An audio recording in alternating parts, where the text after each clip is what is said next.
Mr. Mixer, I fixed it. Welcome back to Mr. Mixer's Workshop. Today, in store for you, we have quite the treat. You might be thinking, what is that behind him? Well, let me show you. So what we have on our table today, these are 7-quart, 1.3 horsepower DC commercial mixers, which is pretty crazy because usually the 8 quarts are what are branded as commercial. They actually made some in 7-quart, which actually was news to me. Here they are. There is no difference though. The only difference, these actually accept the 8-quart bowl, so technically it's still an 8-quart commercial. And I actually picked up 13 of these guys, just like this, right? And I'll tell you what they were used for. We're actually gonna tear these things down. We'll show you a little bit of the guts, what's going on in there, and then we're actually gonna restore these back to their original state. Let's get started. Now you might have noticed something just a little bit different about these machines. They have these big boxes on top. What are they? Well, these are actually called PLC boxes, or programmable logic controllers. And these were actually set up to mix nitrogen into ice cream to just make really fast ice cream. I don't know if you guys have ever seen those, but yeah, you see we have the nitrogen tubing. This is where the nitrogen tubing would come in and down into the bowl. You have some of the connectors that connect to the nitrogen system and some sort of like little shut-off valve that tells this when to start and when to stop. Now, as you can see here, these are a little bit different. So these are different PLCs. Let's go ahead. So this is a shutoff right here. Let's go ahead. Let's turn that one on. We're gonna go ahead, turn that one on. Take a look. They're gonna boot up real quick. Now, both of these machines are pretty much programmed the same way. You take a look, you can see all of the different settings that they had, right? So let me get a little bit better view on that. So we have a regular, a soy, and a yogurt, and small, medium, large, and a shake. So you can just like press on that. These are touch screens, and you would hit start, and well, it would just start mixing, and it mixes for a set time. Here's the timer right here counting down. It's gonna continue to mix until the box tells the machine to shut off. Now, this particular machine, you can see it does not have all the actual nitrogen set up on it. So it just has the PLC. You can see it's mixing, it has a timer. This actually runs for quite a bit longer because it doesn't have the nitrogen set up. Let's take this one, for example. You know, we would click that. All right, sorry about that. I actually had to reset this one. It was giving me fits, but you know, you could check this. We'd go start, we'd go spin. You could hold it. You see it kicks on if you hold it. If you hit more, it's gonna start going, but it's gonna stop pretty quick. And I believe the reason why that is happening, well, it's not hooked up to the nitrogen system, so it's not getting the feedback from that system to tell it, you know, how long to mix for. So this one, a little funky. We're gonna take this one and we're gonna restore this one back to its regular, you know, traditional mixer. We're gonna replace the motor, we're gonna replace the speed board, and really, just like I said, breathe some new life back into this thing. Now, like I said, I did pick up 13 of these. Let's walk around the other side here real quick and take a peek. Yeah, I picked up several of these. Like I said, 13 in total. We're gonna go through and we're gonna, you know, kind of restore all of these. These actually are available. If you're interested in one of these as is, we could offer that as well. Or we can offer just these boxes because, well, these PLCs can be programmed to do a lot. Now let's go ahead and turn these things off because, well, I mean, there's really no better feeling than push the big red button. Yeah, that is a stop button. It's a safety feature. It turns them off. If you want to turn it back on, you just kind of twist that thing. It pops right back up, boots on. Now, I really don't know a ton about these PLCs, but I'm assuming some of you out there know exactly what you can do with these things. And you know how just how much they cost. They're very expensive. I believe I looked this one up, it was $500, and this one was like $1,200, I think, just for the controller. Now these stainless steel boxes, those were actually fabricated by somebody. So a welder made those boxes and they set up the computer system in there. Let's open these up. Let's take a look at some of the electronics that are going on in there. So to open these guys up, you actually just need a flathead screwdriver. We'll drop that right into place. Just a little lock. We'll go ahead and open that. Let's take a peek. Let's see what's going on down in here. So this right here, this is gonna be your PLC, right? This is where, you know, the touchscreen and everything is. This guy over here, I believe helps, you know, transmit because this machine is DC powered. I believe that this helps, you know, transform the AC to DC or DC to AC, and you just got some breakers and all sorts of little connectors in there. And I probably just described all of that stuff wrong. That is fine. Come at me in the comments if you will. Like I said, I don't know a ton about these PLCs. That is not my expertise at all. So if you know more, you know, feel free to drop a little hot knowledge there in the comments. Either way, let's start tearing these things down and get ready to restore them. Now a little more about these PLCs, just so you know what we're working with here. Here we have a Beiser HT40, and this is an iDeck. I don't know much more about that. There is a serial number in there. This is the one that we're going to be changing out today just because I think it's a little bit more involved. It's got the nitrogen setup and everything already on it, and I think it'll be more fun. All right, let's get to taking this thing apart. Now, the 1.3 horsepower models, these have actually been discontinued. They are very solid units. They are very sought after. So when we're done rebuilding these, all of these are going to be available on our website, mrmixer.store.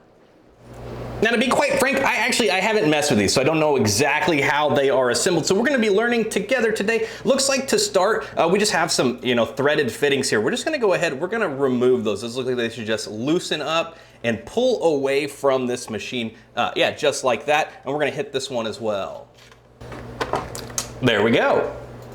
Now that we've removed these cords, I am fairly confident that we could just remove the beauty band in this upper housing and that whole box would pull away. But I want to show you how these are affixed because I think it's interesting. All right, let's take a little bit better look-see at what's going on down here. So you have all of this wiring. It looks like right here, there is a nut, and right here, there is a nut. Both of those are gonna have to be removed. That's what's holding this box down onto that head. So let's take those off so we can pull this away. All right, change of plans. Those nuts down there are actually 1 inch, and I don't have a 1-inch socket in my shop anywhere. So we're gonna go in the back door. All right, so to come in the back way, it looks like, so there are some nuts up here, which means that probably on the underside of this housing, there's some more that kind of clamp together and hold everything together. So I'm thinking if we take this upper housing off, we should just be able to pull this whole thing away. So we'll go ahead and get that started by using a Phillips head screwdriver. We're just gonna take out this one screw in the back that holds the beauty band down. Now, once we get that screw removed, we can set that off to the side. This beauty band should just kind of pop up and around. Now we should be able to just kind of weasel it off the machine here. Let's see if we can get this guy. Needs to move just a hair. I think we can slide that down and we're off. Now, once that beauty band is removed, there are 4 screws actually. So 2 here on this side, and then on the other side of the machine in the exact same location, there's another 2. Let's go ahead and remove those. Now, once we have all of those screws out, we should be able to just lift on this housing. Now, it looks like we don't have much room to work with here, so I'm trying to hold this. This is pretty heavy. I'm trying to hold this with one hand. There are some clips right here. We should just be able to pull on these to remove these. There we go, just like that. And this should now entirely pull up and away. Check that out. All right, now that we have this removed, let's take a look at some of the modifications that they've done here. So they have actually drilled 2 holes right through the top of this upper housing. That's how they, affixed the PLC box to the actual housing itself. Then they have this wiring that ran into these clips right here. And then if you take a look, let's see if we can zoom in on there. They've removed the speed lever, right? There is no longer a speed lever on this board to hit all of the speeds. If you look down there, they actually soldered wires to the speed strip. That's what helps change the speeds. Like when you switch the speeds, that board kind of senses those strips. This has been set up to only run at certain speeds. So you have the off function, and then you have like a first speed and a second speed. And honestly, it's really cool to see how they've done this, but it renders this board useless now. So we're gonna have to replace that board. We're gonna replace that motor as well because, well, when I say refurbished, I mean it. We go through, we replace anything that needs to be replaced. We want this thing to be brand new. Now, in order to remove this motor up here, we do actually have to remove the planetary first. There's a pin that holds that in place. We got ourselves a punch, we got ourselves a hammer. We're gonna give that a few taps, see if we can't knock that out of place. There we go, just like that. So with that pin out, this planetary should now just pull down off of the machine, just like that. Now take a look, we got a little bit of gunk in there. This is just some old grease that's kind of been sprayed around there. Maybe a little bit of baking debris or something sprinkled up in there as well. So with the planetary off the machine, we are now ready to start working on the motor. There's gonna be 4 screws here on each side, 8 in total, that hold this motor into place. Now, only 4 of these actually hold the motor. The other 4 hold this internal ring gear in place. And that's gonna be these 2 front ones here, and then these ones here in the middle back ones. Those are going to allow that thing to fall away from the machine, so make sure you have a hand ready. All right, let's go ahead and get started here. Like I said, these back ones here, we're gonna start with this one, not the furthest back, the one middle back. We're gonna start there, and we're gonna work our way around. We'll move to this one on the front here, and then we'll do the same 2 on the other side as well. All right, we're on to our last screw here that holds that internal ring gear into place. Like I said, have a hand down here, because like watch, that's gonna fall away from the machine. There we go, as we get that screw out. You don't want this to drop, it's heavy. You don't want this to drop and land and damage the base. So make sure you have a hand ready. So we are now ready to move into the bolts that mount this entire motor into place, but before we do that, we want to remove some of these clips, that way that pulls away without getting caught up on any of these. So these are just like standard electrical clips. You just put a little pressure on there and then these should just split apart. There we go, just like that. So once you have this clip undone, we have to move over, we have to work with the Hall sensor right here. And right there's a little tab on there. You wanna press that down. Sometimes you have to get a little flathead in there. Sometimes it just comes right out just like that. So we removed that as well. Now this motor should be free to pull away. Let's go ahead and remove the last 4 screws that mount this motor down into place. We're just gonna go ahead, like I said, unscrew these. Now this motor, it's pretty heavy on the rear end, so make sure that you got a hand on it when you get to that last screw so it doesn't, collapse on itself. All right, we're on this last screw here. Take a look. You see how it's starting to rise? It's getting some play there. Now, it doesn't really matter because we're replacing this motor, we're replacing this board, so it doesn't matter if we damage it, but I like to practice how I play. So we're gonna go ahead and hold that down. And once you get that screw out, this motor should be ready to just pull off of the machine, just like that. Now that we got that motor pulled away, look, this is a better look at how they kind of rigged this board up. They literally just soldered right into, like I said, this is the speed selector strip. They just soldered right into that. Which is really neat how they did that, but it just renders this board completely useless for our purposes. So we're gonna remove that. There is a screw right here, and there's a screw right here. We're gonna remove those 2 screws, and that is going to allow us to remove that board. And now that we have both of these screws out, we can go ahead and, like I said, just pull that board up and away, and this is what we're left with. All right, now that we have this thing pulled apart, let's take a little bit better look at what's going on here, because it really is just kind of a jumbled mess here. So it looks like you have 2 ground wires going into this ground screw right here. You got the 2 traditional power wires. Now these power wires traditionally would run over to, let's see if I can find the clip. They would run to this clip right here and plug directly into the board, but they had to run power to the PLC. So you had, these wires, they came down and they actually ran into this clip right here, and then out of this clip back into the board. This clip went into the PLC there to provide power. So we're actually gonna have to come back through here. We're gonna have to delete a lot of this stuff. That way we can remove this board and keep this cord, because believe it or not, these 8-quart cords, they're pretty hard to come by. Those clips are pretty hard to come by. I mean, I can't even get these when I order them. So we're gonna go ahead, we're gonna reuse this cord. Now, in order to achieve our goal here, we want to have as much of this wire as possible. So we are just going to trace this down. As we can see, it runs right into this clip. We're just going to go ahead and we're going to snip these right here. As you can see, we got our snips. We're just going to give those guys a little clip just like that. Now that has allowed us to separate our wires to the cord, but there is still a ground wire running from this board over to the machine here. So we need to remove, there's 1 screw right here that needs to be removed so that we can go ahead and pull this ground wire off. All right, we have removed that screw. We're gonna go ahead, we're gonna put that right back in. So I've separated the cord here. We have separated the board. This is just gonna be set off to the side. Like I said, we can no longer use that. And then we're just gonna go ahead and put this ground wire back into place. All right, let's take a look-see here. We put that screw back in. We now have the cord grounded again. Now we're actually gonna have to do a little fabrication here. We're gonna have to splice these wires and we're gonna have to hook them up to a clip. So we have the board that we removed from this machine. This is the clip that we were after. It clips in right here. That's what hooks up to the power wire. So we need to go ahead, we need to clip these wires as well. And we are gonna splice that back to this here. So now that we've cut off our clip, we are ready to splice this back into the power cord. Now the only thing, this is all way too long. It doesn't need to be this long. So we're actually gonna take probably half of this off as well. We're gonna put some butt splices on there and link this all together. Now, as you can see here, we have trimmed these down quite a bit. It is now time to do a little stripping. We're gonna strip these wires. So we have our wire snippers and our splice here. See, we got it on, look at 18 wire gauge there. We're just gonna go ahead and we're gonna pull that away. It's gonna leave us a nice little strip of copper there that we can go ahead and now butt this together. But first, we gotta strip these other wires. All right, take a look at that. These wires are now stripped. We're gonna reach over here. We got some butt splices here. We're gonna go ahead and splice these wires together, and then we're gonna take some heat shrink so that we can seal them real good. Now we're gonna start by attaching our butt splice onto the portion of the cord that is just this clip. You could put it on the actual cord part itself, but just for the ease of filming here, we're gonna put it on this clip. So what we're gonna do, we're just gonna take these wires, we're gonna slide those into the butt splice just like so, and then we're gonna take our strippers. These things actually have settings. If you look up here, there is a red, a blue, and a yellow indicator here. We wanna choose the red. That's the size that we have here. So we're gonna choose the red, and we're gonna take that, and we're just going to go ahead and pinch that into place. And there's a little metal tube in there, and what that's gonna do is it's gonna bend and it's gonna bite down onto this piece of wire, and now it's stuck in place. That cannot be moved. Now we're gonna go ahead and we're gonna do that with the other wire as well. So we'll get that in place. We'll give that a little crimp here. There we go. There we go.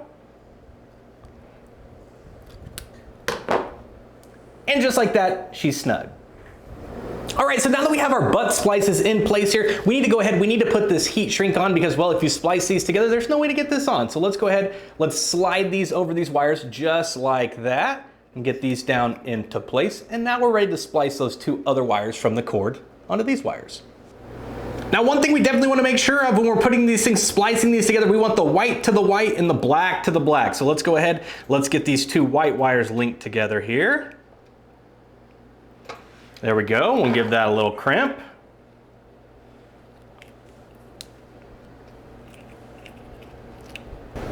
Then we'll move over and we'll do this black wire as well.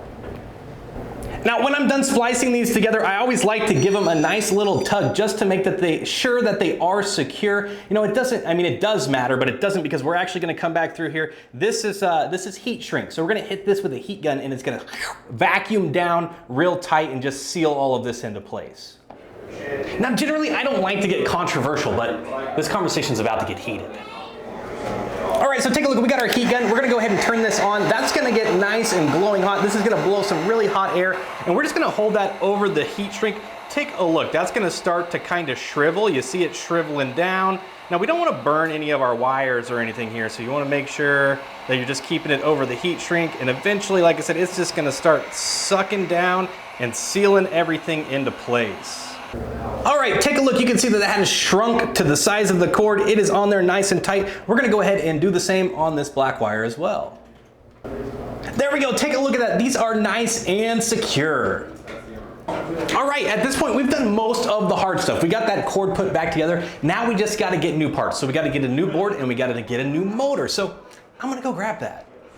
All right, so let's head over to the shelf here. As you can see, guys, we stock almost every single thing for the KitchenAid mixer that you can think of. These are the boards that I'm after right here. So I'm gonna go ahead and pick one of these up and then I need to go get the motor. Which apparently those are on the other side of the shop, but you know what? I gotta get my steps in somehow, right? All right, we are back. We have our shiny new motor here and then we have our new speed control board as well.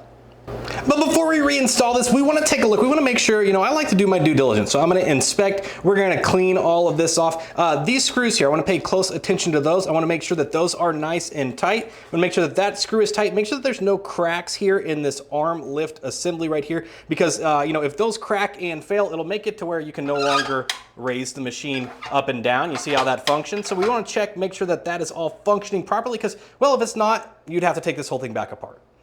Let's go ahead and clean this up real quick. All right, take a look at that. We are basically looking brand new, nice and shiny and clean. So we are now ready to start throwing this thing back together and we are about to do just that. I wanted to talk about, I actually wrote a children's book. This is gonna be brand new. This is gonna be out this holiday season. Guys, Maxwell's Big Holiday Adventure. If you're interested, if you've got kids and you just wanna spread a little holiday cheer, it's a great read. Every year for Christmas, we get our kids something they want, something they need, something to wear, and something to read. I'm very excited to be able to read something to my kids this year that their dad actually made. Like, that is just very, very exciting to me.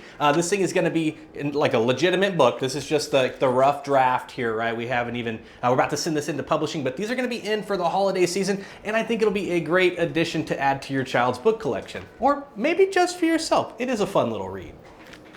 All right, right, we're just gonna work in reverse here. We're gonna start by installing the new speed board. Now, we wanna make sure that we take our power cord here and that we clip this into place. It clips right here. You'll wanna do this right now because I've definitely made this mistake where I put the whole machine together, went to clip this. Well, when it's down into place, you don't have access to that. So we wanna clip this now. And this is super self-explanatory. There's 2 prongs on there. There's 2 prong holes on here. It literally just clips up into place. Very, very easy. You'll hear it clip. There we go. We're now ready to install this. So we're gonna take this, we're gonna take some of these wires and kind of get them down out of the way. And we're gonna start to set this thing into place here. Now there's a little cutout. Let's see if I can move everything here. You see this little cutout right here? You actually have to weasel this down around this little tab right here to get that to sit into place. And we are now ready to go ahead and install our 2 screws to lock that down. So we went ahead and got our board screws. Take a look at that. You will notice there is a difference. These are the ones that mount the motor. They are a little bit shorter and a little bit thicker, so you will be able to tell the difference between the two. So we want these 2 longer, skinnier ones here to mount the board down. These are gonna be the same size as the casing that we removed to take the upper housing off. All of these ones are the same. Don't do that. Don't do that. Don't like that. Get out of there. Dropped a screw. Come here, baby. There we go. Got it. All right, we are just finishing tightening this board down into place. Make sure that when you tighten these, you don't want to really crank on them. You just want to kind of get them hand tight. These brackets are plastic, and if you just really crank down on that, you can crack those, and you can't get just this part. So try not to do that. Just want to get them just tight.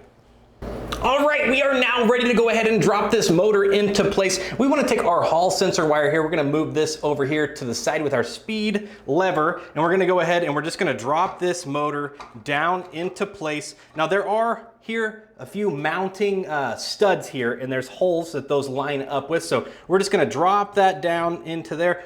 Remember, hold a hand here, right? Because if you let go, it's going to try and fall on that board. We don't want to damage the board. So hold that down into place. We're gonna go ahead, we're gonna grab one of our screws here from the base, and we're gonna mount this motor down into place. All right, take a look. We have one of our motor mounts in place. We have actually 3 more to go. Now, if you take a look, you can see there's no threads here. That's because that goes to that internal ring gear that we removed. So we wanna install these screws to mount the motor here and here.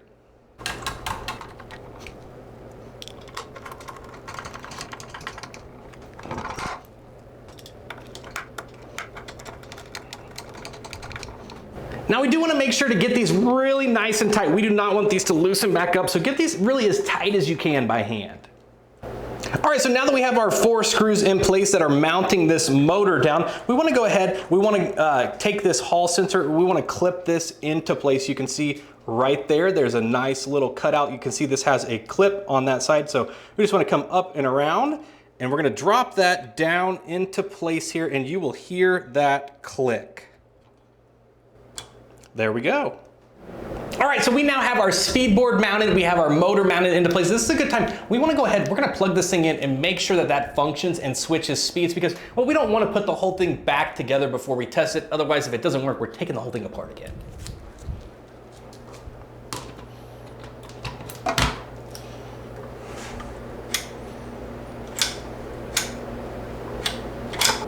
Okay, silly me. I was sitting here looking like an idiot. Why won't this thing turn on? I realized I did not put these clips together. There are 2 clips that we have to put together right here to, complete that circuit. So let's do that.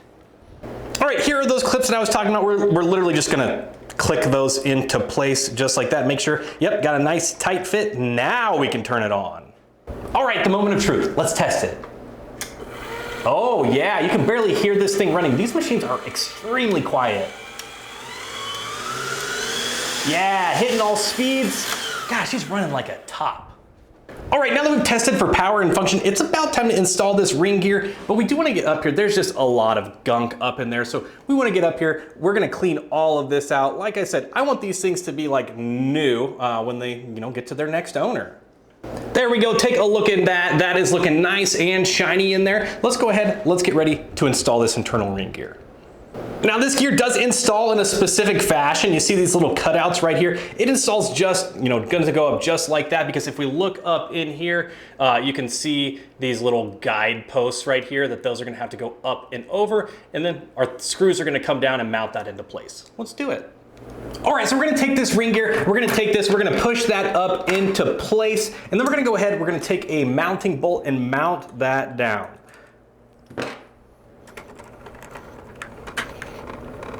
And once you get that first one nice and tight, you can go ahead and remove it. It is now secured into place. Let's get the other 3 bolts back in there. Yesterday, all my troubles seem so far away.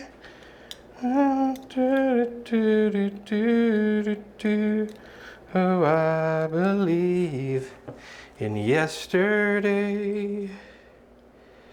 Now it is time to put this planetary back into place, but before we do that, we're gonna add a little bit of grease around this ring, because, well, there's never enough grease there. It always seems like this causes a lot of noise, a lot of chatter. So we're gonna come through here, we're just gonna fill in these gear teeth lightly with some grease, really just help, limit the amount of friction in here. There we go, just like that. Again, it doesn't have to be a super thick coating, just enough for a little lubrication in there. Let's go ahead and grab our planetary and mount that back into place. Okay, so we have our planetary mounted, everything's in place. We're gonna go ahead, we're gonna give this one more listen, just to make sure that there's no issues with that planetary. Here, a little bit of the grease redistributing, that's fine. Oh man, that thing is purring like a kitten. It sounds brand new. Well, the last thing we need to do here is go ahead and put on our top. But if you remember, this was our upper housing. It's got 2 giant holes in the top. We cannot reuse this, so we're gonna have to get a new one. Now, a few months ago, I did something kind of stupid. I placed an order for parts and I accidentally referenced the wrong order number. I was trying to get some planetaries and I ended up with a bunch of silver upper housings. And I thought to myself, what the heck am I gonna do with all these upper housings? I don't really need them that often. Well, here we are. I have 13 of these machines. They all need upper housings. They're not white, but who doesn't love a good two-tone? Let's throw this thing in place. Take a look at that. I think she's looking mighty fine. Let's go ahead, let's get our 4 screws that mount this upper housing to the lower housing. Let's go ahead and put these in place. All right, this baby has really started to come together. So the next thing we want to do, we're just gonna go ahead and we're gonna put a new hubcap on here and put our thumb screw into place, because, well, we wanna make this thing look nice and shiny. So we got that in place. Last thing we need to do, we need to put this beauty band on. And to achieve that, well, we're gonna need a beauty band and we're gonna need the little tiny screw that holds that beauty band in place. This should be the last screw that we have here. Let's go ahead, let's throw this into place. It just wraps around the front of the machine. It sits in this little channel right here. So we'll go ahead, we'll wrap that around, we'll get that in place, and we will get this screw started by hand before we go ahead and tighten it into place. There we go, we got this screw started. We're gonna use a Phillips head here just to tighten that the rest of the way. We wanna be wary, be careful here on this band, because, well, this screw is stainless and this casing here is aluminum. So you can strip that out, so you don't wanna make it too tight, just tight enough to hold that band into place. Let's give it just a hair more, just like that, just hand tight. Now this baby is looking brand new. Well, there we go. Just like that, we have restored this thing, turned it back into its original status, got rid of that PLC on the box. This thing is now, it's running like a brand new machine. Take a listen to that. Crisp. Well, there we go. That wraps up this repair. We got this thing rocking right along, back to new. Like I said, we're gonna have several of these available. So if you're interested in one, make sure to reach out. We can reserve one for you. If you're doing any work like this, remember, we have a ton of other videos discussing all of the lines of the KitchenAid mixer, all of the different models, showing a plethora of repairs. So make sure to check out some of our other content. Now, if this video helped you and you enjoyed it, make sure to like and subscribe, because, well, that really helps our channel. Now, if you're having other issues with your machines, or maybe you have a different model, like I said, check out some of our other content. If you'd like to order some parts or supplies, we have all of them available on our website, mrmixer.store. And we still have a ton of great videos in the works. So if you like what we're doing here, make sure to stay in tune for that. But until then, live long and prosper, and we'll see you next time.